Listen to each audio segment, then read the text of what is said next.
শরীরের রক্ত বাড়াতে আর গায়ের শক্তি পেতে চান? তাইলে আজই বাজার থেকে টাটকা দেখে কচু নিয়ে আসেন।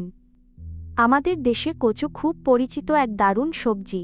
এই কচু খাইলে আপনার শরীরের রক্ত দ্রুত বাড়ে। কচুতে আছে প্রচুর আয়রন আর দরকারি সব ভিটামিন। এতে থাকা ক্যালসিয়াম আপনার হাড় অনেক মজবুত করে। কচুর ফাইবার আপনার পেটের হজম শক্তি বাড়িয়ে দেয়। নিয়মিত কচু খাইলে শরীর অনেক চনমনে আর সতেজ থাকে। এটি আপনার চোখের জ্যোতি বাড়াতে খুব সাহায্য করে। কচু খেলে হার্ট অনেক ভালো আর সুস্থ থাকে। এটি শরীরের রোগ প্রতিরোধ ক্ষমতা অনেক গুণ বাড়ায়। রক্তে প্রেশার নিয়ন্ত্রণে রাখতে কচু খুব ভালো কাজ করে। যাদের রক্তশূন্যতা আছে তারা রোজ নিয়ম করে কচু খান। ইলিশ মাছ দিয়ে কচুর মুখী রান্না করলে দারুণ লাগে।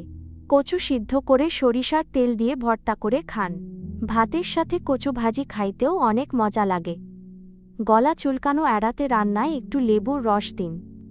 সপ্তাহে অন্তত একদিন এই সবজি আপনার পাতে রাখুন। অল্প খরচেই আপনার পরিবারের সবাই অনেক সুস্থ থাকবে। তাই আজই রান্নায় কচু রাখুন আর সুস্থ থাকুন। এই ভিডিও ভালো লাগলে সবার সাথে শেয়ার করে দিন।